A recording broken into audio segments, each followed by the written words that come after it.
من فکر میکنم که عادی ترین چیز توی دنیا اینه که به سوپرمارکت برید و از سوپرمارکت خرید کنید. البته منظورم اینه که همه ما حداقل یک بار این کار رو توی عمرمون انجام دادیم.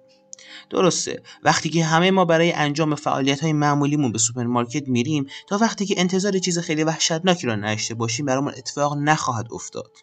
سلام، اسم من لوگان است و من در محله بسیار آرام زندگی میکنم که ناامنی در آن به حداقل میرسد و پلیس در همه جا حضور دارد. جایی که من زندگی میکنم بیشتر در معرض خطر بود، برای همین همیشه پلیس اونجا بود. من این داستان رو میخوام برای شما تعریف کنم. یک روز من قصد خرید از سوپرمارکت رو داشتم. واقعا فکر میکردم که به هر حال اون روز باید برم، چون که نمیخواستم شب رو بدون آذوقه سپری کنم. منابع خیلی کمی داشتم که بتونم از اون برای شبمو سپری کنم و دلم میخواست که برای همین سریع از رخت خواب بلند شدم و به سوپرمارکت رفتم که نمیخواستم منابع کمتری رو برای خودم داشته باشم. روز پنجشنبه بود و جمعه هم روز تخفیف بود. یادم میاد که واقعا خوشحال بودم چون که اونجا خیلی خلوت بود. تعداد خیلی کمی از مردم در صف پرداخت پول ایستاده بودن که یک نفر کنار من واقعا من رو شگفت زده کرد.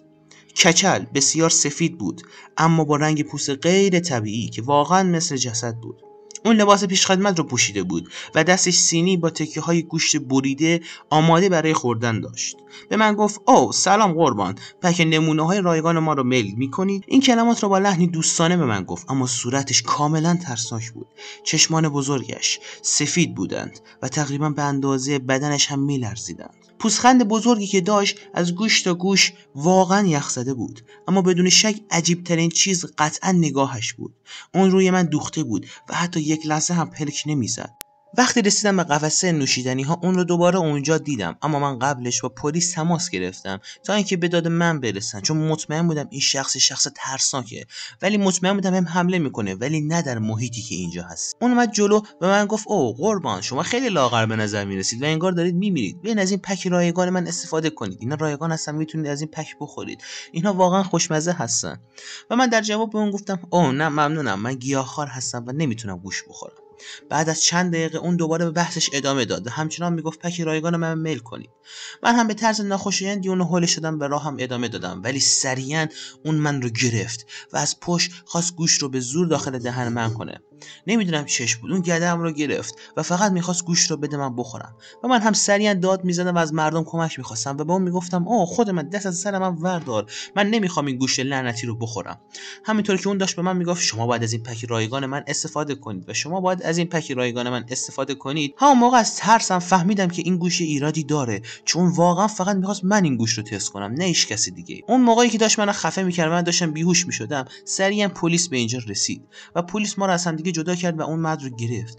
پلیس همون موقع فهمید و من گفتش که اوه خدای من، این مرد وحشی دیگه کیه؟ صاحب رستوران و مردم دیگه اومدن اینجا، ولی واقعا مردم ترسناکی داشتن، مخصوصا مدیر فروشگاه. مدیر فروشگاه به من گفت اوه ببخشید پیش خدمت ما یکم مشکل داره و من گفتم که اوه نه ممنونم، فقط ممنون میشم که این پیش خدمتتون رو یکم ادب یاد بدید و اینقدر وحشی نباشه. صاحب سوپرمارکت با لبخند ترسناکی که داشت و شیطانی طوری که به نظر میرسید به من گفت اوه بله من از شما ممنون و عذرخواه هستم، میتونید خریدهایی که الان داشتید رو رایگان برای خودتون ببرید. و من واقعا تعجب کردم. کل مردم اونجا داشتن به من نگاه میکردن و من واقعا تعجب کرده بودم. صاحب رستوران همچنان دنبال من بود و داشت من رو نگاه میکرد. کل مردم و پلیس همه با لبخندی ترسناک داشتن به من نگاه میکردن، با لبخندی ترسناک و دندونهای به شدت زردشون که انگار یه روحی بودن که فقط یه مجسمه بودن که اونجا بودن. صاحب سوپرمارکت دوباره به من گفت میتونید از این گوشت امتحان کنید، کل مردم اینجا از این گوشت خوردن و این گوشت عالیه.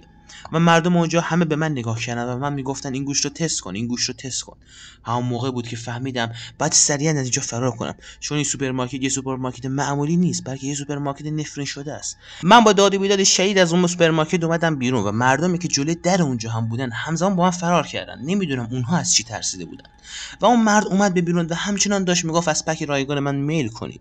موقعی که دورتر شدیم چند تا از مردم محلی اونجا من رو دیدن و به من گفتن اوه خدای من، تو از اون گوشت تست کردی و اونجا نرفتی؟ اونجا یک سوپرمارکت نفرین شده است و هرگز نباید پاتو بذاری اونجا. من هم از ترسم دیگه نتونستم به اونجا برگردم. روز بعد روی کاناپه نشسته بودم و توی گوگل داشتم در مورد اون سوپرمارکت سرچ میکردم که واقعا فهمیدم اون سوپرمارکت اصلا وجودی نداشته و با تعجب به خودم فکر میکردم که من چطور به اونجا رفتم و اصلا اونجا چی بوده و فقط امیدوارم که دوباره دیگه برنگردم اونجا. روز بعدی که به اونجا رفتم فهمیدم اون سوپرمارکت بستن و همون روز بود که فهمیدم من واقعا تونستم قصر در برم از اون مهلکی که داشتم. دوستان یه دقیقه توجه کنید ببینید میخوام چی بگم. ما یه گروه حرفه‌ای دوبلاژ نیستیم و فقط قصدمون اینه که ویدیوهای SSG انیمیشن رو به علت اینکه ما مجوزشون رو داریم براتون فارسی و گویندگی کنیم. همین. یعنی عملا اینقدر از ما خواهشاً حرفه‌ای درخواست نداشته باشید. ما فقط میخوایم ویدیوها رو شما رو براتون فارسی کنیم که شما بفهمید ویدیو از چه قرار هستن و داستان این ویدیوها چی هستن تا شما هم بتونید اینها رو بشنوید. پس در نتیجه ممنون میشم که از ما تو این راه حمایت کنید، چون که ما داریم اشتراک ماهیانه ای رو فقط برای شما به SSG انیمیشن پرداخت میکنیم که بتونیم از ویدیوهاشون رو دوبله کنیم. پس در نتیجه از ما خواهشاً دوبله خیلی حرفه‌ای نشه باشید. اگه در آینده خیلی تونستیم پیشرفت کنیم با کمک شماها قطعاً گروهامون رو بیشتر میکنیم و تعداد نفرات بهتری رو به گروه اضافه میکنیم. پس در نتیجه ممنون میشم که از ما حمایت کنید.